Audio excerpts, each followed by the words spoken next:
Halo guys, selamat datang di channel kami, tempat kita belajar dan bertumbuh selalu dalam kehidupan. Buat teman-teman yang suka segala sesuatu yang positif dan bisa membuat diri kita maju, bisa subscribe channel kita ya. Oke guys, kali ini kita belajar dari rangkuman buku Rich Dad Poor Dad, Ayah Kaya dan Ayah Miskin, karangan dari Robert T. Kiyosaki. Selamat belajar dan bertumbuh ya guys. Pendahuluan. Dapatkan pendidikan keuangan yang sesungguhnya. Apa yang diajarkan orang tua Anda tentang kehidupan, uang, dan karir? Apakah mereka mengatakan bahwa Anda harus bersekolah, belajar dengan giat, dan mendapatkan pekerjaan yang baik setelahnya? Percaya atau tidak, sebenarnya itu bukanlah nasihat yang baik, tapi itulah yang dikatakan oleh sebagian besar orang tua kepada anak-anak mereka, dan sebagian besar guru di sekolah. Oh, sementara kita berbicara tentang sekolah, ini pertanyaan lain untuk Anda. Selama Anda di sekolah, apa yang Anda pelajari tentang menghasilkan uang? Jika sama seperti kebanyakan sekolah, maka jawabannya adalah tidak ada. Namun jangan khawatir, sebagian besar dari kita memiliki pengalaman yang sama. Kita tidak pernah diajari apa yang perlu Anda ketahui untuk menjadi dan tetap kaya. Tapi informasi itu memang ada, biasanya keluarga kaya mewariskannya dari generasi ke generasi. Tapi bagaimana Anda bisa mendapatkan akses ke sana? Dalam 20 menit ke depan, saya akan memandu Anda melalui anekdot-anekdot terbaik Kiyosaki dan pelajaran berharga tentang uang. Poin pertama. Orang kaya tidak bekerja untuk uang. Sebelum kita masuk ke pelajaran keuangan yang terkenal, kami akan menceritakan sebuah kisah. Kisah Robert Kiyosaki yang berusia 9 tahun. Dimulai pada tahun 1950-an. Robert dan temannya, Mike, adalah anak laki-laki yang penuh rasa ingin tahu dan memiliki ambisi yang besar. Ketika mereka tumbuh dewasa, mereka ingin menjadi kaya dan menghasilkan banyak uang. Tapi bagaimana mereka akan mencapainya, mereka tidak tahu. Jadi, setelah gagal membuat koin dari tabung pasta gigi yang meleleh, mereka memutuskan untuk meminta saran. Mereka bertanya kepada ayah mereka bagaimana mereka bisa mulai menjadi kaya. Anda mungkin bisa menebak apa yang dijawab oleh ayah kandung Robert yang berpendidikan tinggi atau ayah miskinnya. Jawabannya adalah, kamu pergi ke sekolah, belajar, dan cari pekerjaan yang bagus. Ini adalah nasihat yang sudah tidak asing lagi, tetapi sangat salah kaprah. Jika Anda mengikuti panduan seperti ini, Anda akan menghabiskan seluruh hidup Anda dengan bekerja keras untuk meningkatkan gaji Anda, sementara orang lain yaitu pemerintah, penagih utang, dan atasan Anda akan mengambil sebagian besar keuntungan dari gaji Anda. Dengan kata lain, ayah Robert yang malang mungkin saja berkata, pergilah dan bergabunglah dalam perlombaan tikus, rutinitas tanpa akhir untuk bekerja demi semua orang kecuali untuk diri Anda sendiri. Sekarang, banyak orang yang masih mengikuti mantra ayah yang malang ini, dan mereka melakukannya karena rasa takut, rasa tertekan yang kuat karena mengikuti ekspektasi yang ditanamkan oleh masyarakat banyak kepada kita. Kita diberitahu bahwa pekerjaan yang baik akan membawa kita pada kekayaan, jadi kita belajar dengan giat saat masih kecil dan bekerja lebih keras lagi saat dewasa. Hasilnya, kita mungkin terhindar dari kemiskinan, tapi kita tidak bertambah kaya. Tapi ada beberapa orang yang tidak mengajarkan mantra itu kepada anak-anak mereka. Mereka adalah orang-orang yang tahu bagaimana uang diciptakan, ditingkatkan dan dipertahankan. Orang-orang kaya, orang-orang seperti ayah Mike, ayah kaya yang menjadi mentor keuangan bagi kedua putranya. Jadi apa yang disarankan oleh ayah Mike? Pada awalnya, tidak ada. Dia membuat kesepakatan dengan Kiyosaki muda, menawarkan untuk mengajarinya apa yang dia ketahui tentang uang jika anak itu mau bekerja untuknya dengan bayaran yang sangat kecil, yaitu 10 sen per jam. Robert setuju, tetapi setelah beberapa minggu dibayar rendah, anak itu kembali ke ayahnya yang kaya, marah dan siap untuk berhenti. Anda telah mengeksploitasi saya cukup lama, kata Robert, dan Anda bahkan tidak menepati janji Anda. Anda tidak mengajarkan saya apapun tentang uang selama berminggu-minggu. Tapi itulah pelajaran pertama Robert, yang disampaikan oleh mentor barunya dengan sedikit senyuman. Robert Kiyosaki baru saja belajar bahwa hidup seringkali membuat Anda terdorong. Dan dia belajar bahwa bekerja demi uang tidak akan membuat Anda kaya. Itulah sebabnya, orang kaya tidak bekerja untuk uang. Jadi, Anda mungkin bertanya pada diri sendiri, jika orang kaya tidak bekerja untuk uang, lalu bagaimana mereka menjadi kaya? Apakah melalui pencurian? Atau dengan memenangkan lotre? Poin kedua. Mendidik diri Anda tentang keuangan, mengidentifikasi aset nyata, dan berinvestasi di dalamnya. Orang kaya menjadi kaya dengan membuat uang mereka bekerja untuk mereka. Alih-alih menghabiskan semua pendapatan mereka untuk berfoya-foya dan kemewahan, mereka menginvestasikan sebagian pendapatan mereka dalam berbagai jenis aset. Dan kemudian, daripada bekerja untuk uang, mereka membiarkan aset mereka menghasilkan uang untuk mereka. Saat itu Robert masih kecil, dan kata aset belum ada dalam kosakatanya. Namun ayah Mike, sang ayah yang kaya raya, akan mengubah semua itu. Suatu hari ia mengajak anak-anaknya duduk dan menjelaskan kepada mereka bahwa orang kaya membeli aset, sedangkan orang yang kurang mampu membeli liabilitas yang seringkali dengan keyakinan mereka yang keliru dan mereka merasa bahwa yang mereka beli adalah aset. Ayah kaya menjelaskan bahwa aset adalah segala sesuatu yang menambah uang ke dalam dompet Anda. Sebaliknya, liabilitas adalah sesuatu yang menghilangkan uang. Pembedaan ini sangat penting, dan tidak banyak orang yang melakukannya dengan benar. Jadi mari kita lihat sebuah contoh. Rumah sering dianggap sebagai aset bukan? Tapi sebenarnya, itu adalah salah satu liabilitas terbesar yang bisa Anda miliki. Membeli rumah seringkali berarti Anda harus bekerja seumur hidup untuk melunasi cicilan rumah dan pajak properti selama 30 tahun, yang berarti Anda harus mengeluarkan uang dari dompet Anda. Rumah yang dibeli dengan hipotek akan merugikan Anda dalam dua cara. Pertama, Anda dijamin akan memiliki pengeluaran besar yang diambil dari penghasilan Anda setiap bulan selama 360 bulan ke depan, dan ini adalah tanda liabilitas. Kedua, 360 pembayaran itu bisa saja diinvestasikan dalam aset yang lebih menguntungkan yang menghasilkan uang di dompet Anda. Ayah kaya menyampaikan pelajaran sesederhana mungkin kepada kedua anak laki-lakinya, jika kalian ingin kaya, yang harus kalian lakukan adalah mengidentifikasi aset yang benar dan membelinya. Dan bukannya membeli liabilitas yang akan membuatmu semakin miskin. Ayah yang kaya menjelaskan bahwa gaji orang miskin langsung digunakan untuk membayar biaya-biaya yang mendesak, seperti sewa rumah, pajak, dan makanan. Gaji orang kelas menengah juga harus menutupi pengeluaran yang sama, serta kewajiban seperti hipotek, pinjaman sekolah, kartu kredit, dan bentuk utang lainnya. Tapi orang kaya, alih-alih membutuhkan gaji, aset mereka menghasilkan cukup uang untuk memenuhi kebutuhan hidup mereka dan seringkali menyisakan cukup uang untuk diinvestasikan kembali, seperti saham, obligasi, atau real estate yang Anda sewakan kepada penyewa. Hasil dari investasi ulang tersebut adalah pendapatan mereka yang semakin naik lagi, sehingga orang kaya semakin kaya. Ini sangat penting, saya akan mengatakannya sekali lagi, jika Anda dapat menjaga liabilitas dan pengeluaran Anda tetap rendah, maka Anda akan dapat menginvestasikan apa yang tersisa ke dalam bentuk aset, dan membuat uang Anda bekerja untuk Anda. Lakukan itu, dan tak lama kemudian Anda akan menemukan diri Anda sedang mengumpulkan kekayaan. Poin ketiga. Uruslah bisnis Anda sendiri dan hasilkan uang untuk diri Anda sendiri, bukan untuk bos Anda. Pada tahap ini, Anda mungkin merasa ingin berdebat. Memang gampang hanya bicara mengkritik pekerjaan orang lain dalam era teres, sambil menyuruh orang itu untuk membeli aset. Tetapi bagaimana saya bisa membeli aset tersebut jika saya tidak memiliki pekerjaan? Apakah uang akan jatuh dari langit untuk saya? Tidak. Tidak ada yang menyuruh Anda untuk berhenti dari pekerjaan Anda. Setidaknya belum. Yang ditekankan oleh Kiyosaki dalam pelajaran ketiganya adalah pentingnya mulai mengurus bisnis Anda sendiri. Ini berarti mengurus keuangan Anda sendiri, dan menghasilkan uang juga untuk diri Anda sendiri, bukan hanya untuk majikan Anda.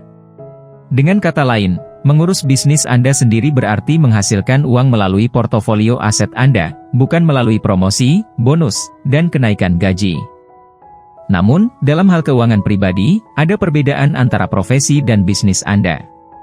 Profesi Anda adalah apapun yang Anda lakukan selama 40 jam seminggu untuk membayar tagihan, membeli bahan makanan, dan menutupi biaya hidup lainnya. Biasanya, profesi ini memberi Anda jabatan tertentu seperti pemilik restoran atau manajer penjualan. Bisnis Anda, di sisi lain, adalah tempat Anda menginvestasikan waktu dan uang untuk membantu mengembangkan aset Anda. Jadi, bagaimana hal ini berhubungan dengan perjalanan Robert menuju kesuksesan finansial? Ketika ia masih muda, ayahnya yang miskin menasihatinya untuk fokus mencari pekerjaan yang aman dan bergaji besar. Sebaliknya, ayahnya yang kaya raya menyuruhnya untuk mulai membeli aset. Coba tebak, saran siapa yang dia terima? Ayahnya yang kaya. Robert membuka bisnis pertamanya pada usia 9 tahun, di mana dia membayar saudara perempuan temannya untuk menyewakan buku komik kepada anak-anak di lingkungannya. Orang lain yang bekerja, dia hanya mengumpulkan uang. Ketika ia beranjak dewasa, ia juga bekerja serabutan. Bahkan, dia bekerja berjam-jam sebagai karyawan perusahaan besar seperti Xerox dan Standard Oil of California. Tetapi sementara itu, dia menjaga pengeluaran dan kewajibannya tetap rendah, menginvestasikan apa yang tersisa dari gajinya, dan mengumpulkan portofolio yang sehat dari aset yang menghasilkan pendapatan. Begitulah cara Kiyosaki belajar mengurus bisnisnya sendiri. Tentu saja, dia juga memiliki pekerjaan, tetapi yang akhirnya membuatnya kaya adalah pertumbuhan asetnya. Waktu yang dihabiskannya untuk bekerja di perusahaan dan menginvestasikan penghasilannya, telah mengajarinya untuk menganggap asetnya sebagai karyawannya sendiri. Setiap dolar yang dia masukkan ke dalam aset bekerja untuknya, menghasilkan uang bahkan ketika dia tidur. Kedengarannya cukup manis, bukan? Nah, jika Anda ingin kaya, terapkanlah sikap yang sama. Kemungkinan besar gaji Anda tidak akan membuat Anda benar-benar kaya, bahkan dengan promosi dan bonus. Yang bisa dilakukan oleh gaji Anda adalah membantu Anda membeli aset yang akan memperkaya Anda.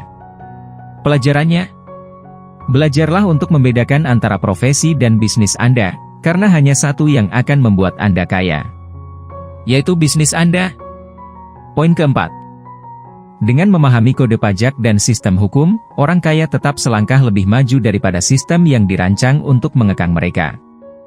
Ketika Robert masih duduk di bangku sekolah, salah satu kisah favoritnya adalah kisah Robin Hood dan kelompoknya Merry-Men, yaitu kelompok gelandangan yang mencuri dari orang kaya untuk diberikan kepada orang miskin.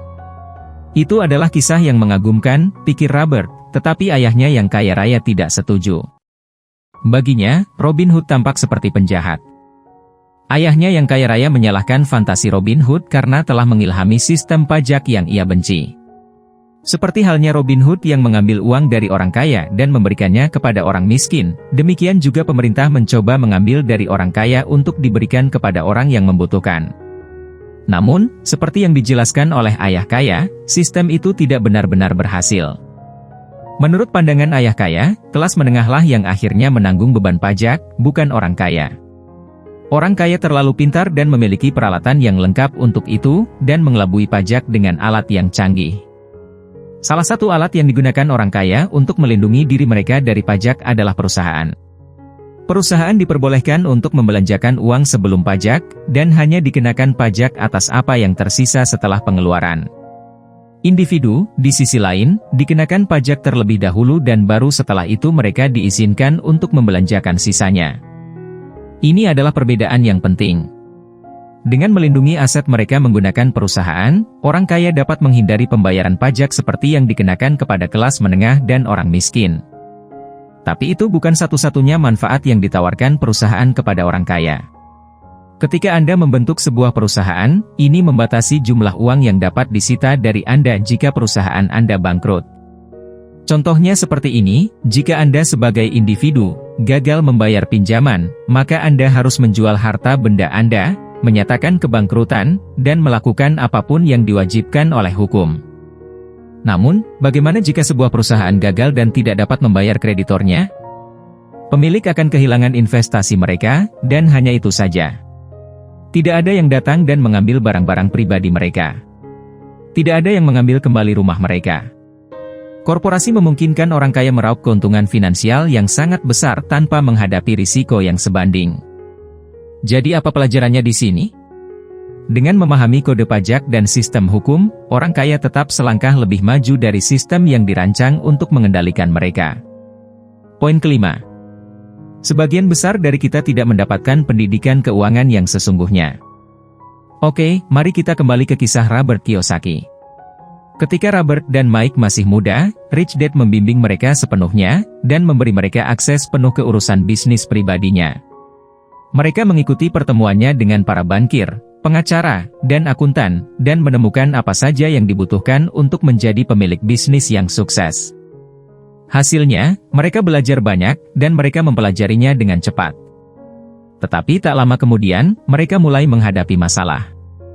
Soalnya, keterampilan yang mereka pelajari dari sang ayah yang kaya raya membuat mereka sulit untuk bersekolah dengan serius. Di sekolah, berkali-kali mereka diberitahu bahwa belajar dan kerja keras akan membawa kesuksesan dan kekayaan secara alami. Namun gagasan tentang melek finansial yang juga sangatlah penting, tidak pernah diajarkan di sekolah mereka. Di sekolah, anak-anak tidak diajarkan tentang hal-hal seperti menabung atau berinvestasi, dan akibatnya mereka tidak mengerti tentang topik-topik seperti bunga majemuk. Bukti nyata dari hal ini adalah fakta bahwa hingga saat ini, bahkan anak-anak sekolah menengah pun sering menggunakan kartu kredit mereka secara berlebihan. Kurangnya pelatihan dalam kecerdasan finansial ini merupakan masalah yang tidak hanya bagi kaum muda saat ini, tetapi juga bagi orang dewasa yang berpendidikan tinggi, yang banyak di antaranya membuat keputusan yang buruk dengan uang mereka. Contoh, kebanyakan orang sama sekali tidak memiliki rencana pensiun. Di Amerika Serikat, 50% tenaga kerja tidak memiliki dana pensiun. Dan sisanya, hampir 75 hingga 80% memiliki dana pensiun yang tidak efektif. Jelas sekali, masyarakat kita tidak memiliki bekal yang cukup dalam hal pengetahuan finansial. Dan melek finansial adalah salah satu pelajaran utama dari Kiyosaki yang sangat penting untuk dipelajari. Jadi apa yang harus Anda lakukan sekarang? Didiklah diri Anda sendiri untuk melek finansial. Dan mulailah membangun strategi keuangan Anda. Poin ke-6. Dapatkan pendidikan keuangan untuk diri Anda sendiri dengan mengikuti 3 langkah berikut, yaitu menilai situasi Anda saat ini, menetapkan tujuan keuangan, dan akhirnya membangun kecerdasan finansial untuk mencapainya. Anda bisa memulai perjalanan menuju kekayaan pribadi kapan saja dalam hidup Anda. Tetapi semakin dini Anda memulainya, semakin baik. Jelas, jika Anda memulai di usia 20 tahun, Anda jauh lebih mungkin menjadi kaya dibandingkan jika Anda memulainya di usia 30 tahun. Namun, berapapun usia Anda, cara terbaik untuk memulai adalah dengan mengikuti 3 langkah berikut ini. Pertama, evaluasi keuangan Anda. Kedua, tentukan beberapa tujuan untuk diri Anda sendiri. Dan ketiga, dapatkan pendidikan yang diperlukan untuk mencapainya. Mari kita bahas secara lebih rinci. Pada langkah pertama, lihatlah kondisi keuangan Anda saat ini dengan jujur. Dengan pekerjaan Anda saat ini, pendapatan seperti apa yang dapat Anda harapkan secara realistis saat ini dan di masa depan, dan pengeluaran seperti apa yang dapat Anda tangani secara berkelanjutan? Anda mungkin menemukan bahwa Mercedes baru yang Anda idam-idamkan tidak terjangkau untuk saat ini. Ingat, jujurlah. Dan jangan mempertimbangkan uang yang tidak Anda miliki. Setelah itu, Anda bisa menetapkan tujuan keuangan yang realistis. Anda bisa mengatakan bahwa Anda ingin Mercedes itu berada dalam jangkauan Anda dalam waktu 5 tahun. Istri Kiyosaki, Kim, menunggu selama 4 tahun dan akhirnya membeli Mercedes-nya dari hasil penjualan apartemen mereka. Baiklah, langkah selanjutnya adalah mulai membangun kecerdasan finansial Anda. Anggap saja ini sebagai investasi untuk aset terbesar yang Anda miliki, yaitu pikiran Anda. Pelajarilah cara menangani uang. Sebagai contoh, jika Anda takut ditolak, cobalah bekerja untuk sementara waktu di sebuah perusahaan pemasaran jaringan. Meskipun Anda mungkin tidak mendapatkan gaji yang luar biasa, Anda akan mendapatkan banyak keterampilan penjualan dan kepercayaan diri, yang akan sangat berguna di masa depan. Anda juga dapat meningkatkan pendidikan keuangan Anda di waktu luang. Daftarkan diri Anda di kelas dan seminar keuangan, baca buku-buku tentang topik ini, dan cobalah membangun jaringan dengan para ahli. Apakah Anda sudah paham? Mari kita ulangi langkah-langkah ini sekali lagi. Nilai situasi Anda saat ini, tetapkan tujuan keuangan, dan akhirnya bangun kecerdasan finansial untuk mencapainya. Jika Anda mendasarkan fondasi keuangan Anda pada blok-blok bangunan ini, ada kemungkinan besar Anda akan menjadi kaya suatu hari nanti. Dan parkirlah mobil Mercedes itu di garasi Anda. Poin ke-7. Kecerdasan dan keberanian finansial memungkinkan orang kaya untuk menciptakan uang dalam situasi apapun. Dalam artikel ini, kita akan melihat sikap Anda dalam masalah keuangan. Karena jika Anda ingin mengubah kondisi keuangan Anda saat ini, Anda harus mulai menangani keuangan Anda secara berbeda. Perubahan terbesar yang mungkin perlu Anda lakukan adalah belajar mengambil risiko. Di dunia nyata, seringkali bukan orang yang cerdas yang maju, melainkan orang yang berani. Berani mengambil risiko adalah sesuatu yang dimiliki oleh orang kaya. Mengapa? Karena jika Anda tidak menaklukkan rasa takut, Anda akan membiarkan peluang besar dalam hidup Anda akan berlalu begitu saja. Itulah mengapa orang yang rajin belajar dan cerdas seringkali kesulitan secara finansial, karena ketakutan mereka akan penolakan masyarakat membuat mereka tidak bisa meninggalkan perlombaan tikus mereka untuk menjadi kaya. Dan rasa takut kehilangan uang mereka begitu kuat, sehingga mencegah mereka untuk berinvestasi dalam saham atau aset lainnya. Mereka gagal untuk menghargai bahwa kesuksesan selalu membutuhkan keberanian. Itulah mengapa kecerdasan finansial dapat diringkas menjadi dua bahan utama, pengetahuan dan juga keberanian. Dua faktor inilah yang membedakan orang kaya dengan orang lain. Dan itu adalah pelajaran kelima kita. Kecerdasan finansial memungkinkan orang kaya untuk menciptakan uang dalam situasi apapun. Mereka mampu melihat peluang, mereka tahu bagaimana menanggapinya, dan mereka memiliki keberanian untuk menindaklanjutinya. Dari luar, sepertinya mereka hanya beruntung, tetapi pada kenyataannya, mereka menciptakan keberuntungan mereka sendiri.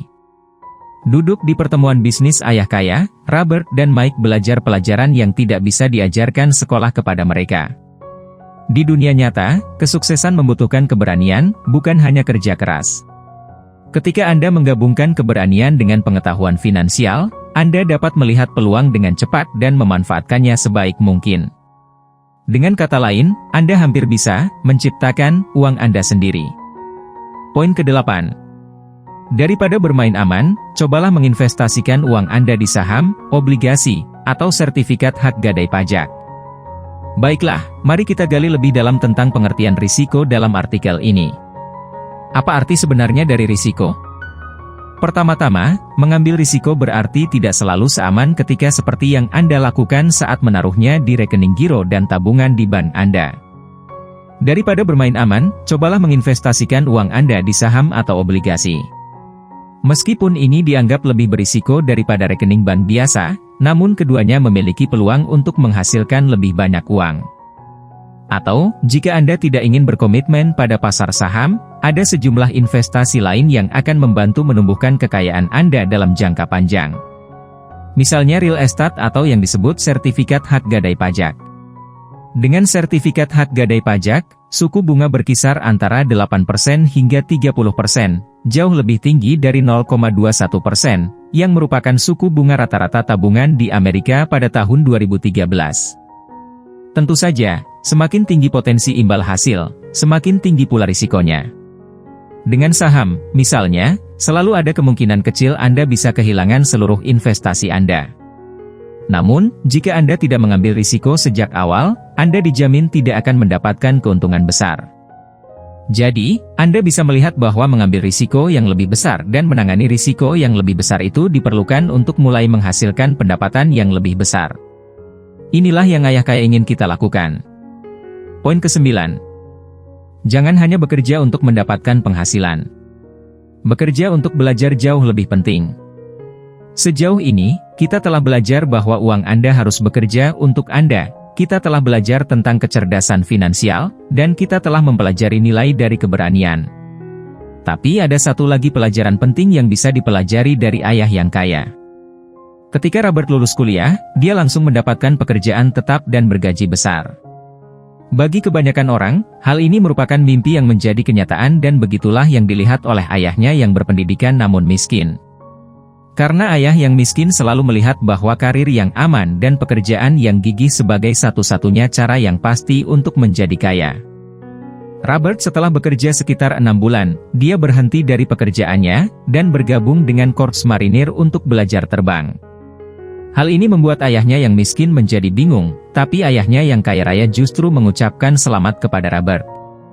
Kenapa? Bukan karena ayah kaya mendorong kecerobohan, tetapi karena dia mengerti persis apa yang Robert lakukan. Robert tidak sedang berusaha mencari gaji tetap, dia sedang berusaha untuk belajar.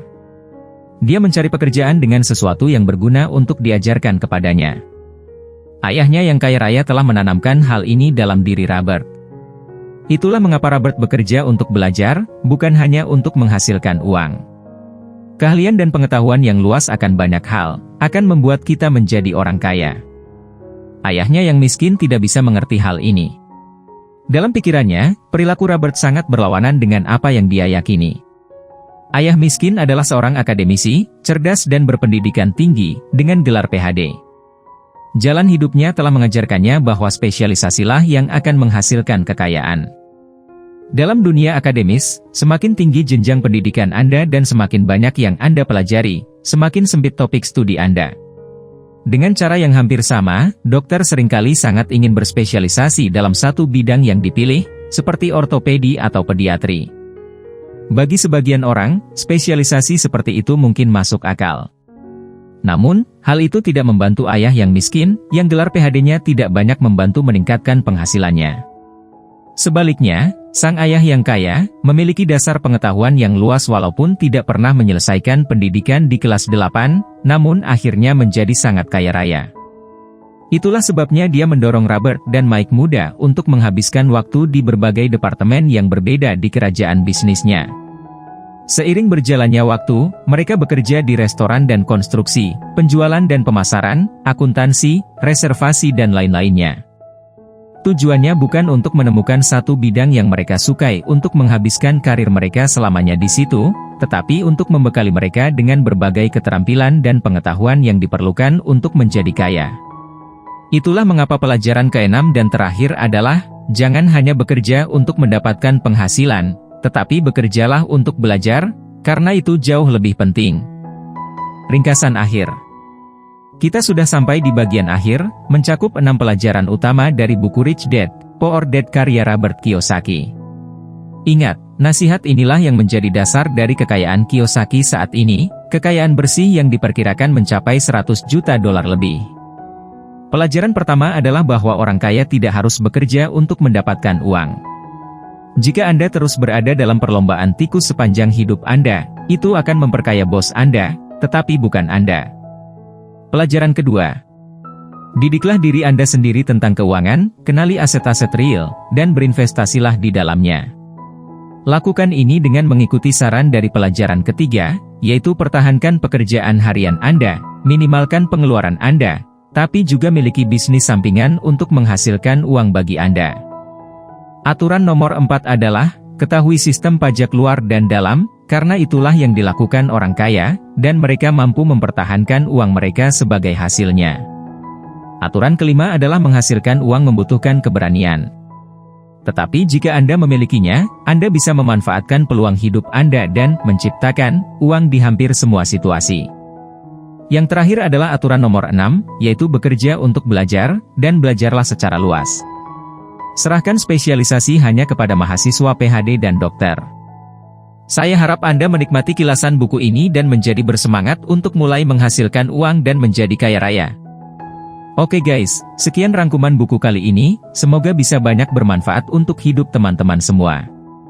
Buat yang belum subscribe, bisa subscribe dan nyalakan notifikasinya, agar selalu menerima video positif terbaru dari kami. Selamat belajar dan selalu bertumbuh dalam hidup ya guys, bye-bye.